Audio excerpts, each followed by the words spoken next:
Well, that is where Tampa's code enforcement inspectors come in. Dozens of inspectors have been visiting bars and clubs to check in on code compliance. And unfortunately, the closer we get to the Super Bowl, the more activity the inspectors have seen. 10 Tampa Bay's Madison Allworth spoke to the manager of the Code Enforcement Division about what they have been looking for and how they are trying to ensure that visitors and locals stay safe. Tampa is alive with energy. Everywhere you turn, there are people. A big difference from the early months of the pandemic.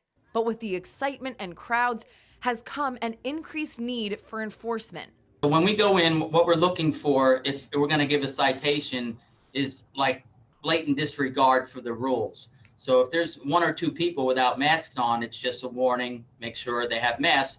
But if you go in and you see a dance floor with 30 or 40 people and they don't have masks on and they're not social distancing, then they would get a citation. If you arrive at a location and there is non-compliance, are you talking to the patrons, to the owners, or both? We have teams that are just outside addressing the public themselves. We also have teams that are also of code officers teamed up with Tampa police, and they go into the bars and restaurants to check on compliance within.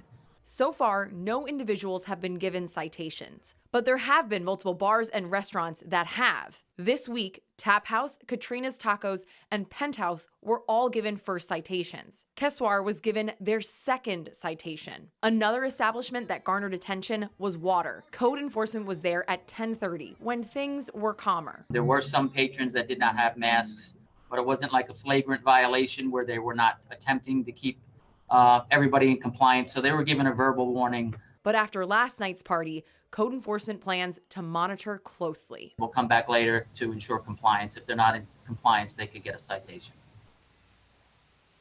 Those citations come with fines and repercussions. The first offense is $150, second is $300, and any other offenses past that are $450. O'Connor also says if any establishment gets a second citation, they will have to go before City Council and they could have their wet zoning suspended for 30 days.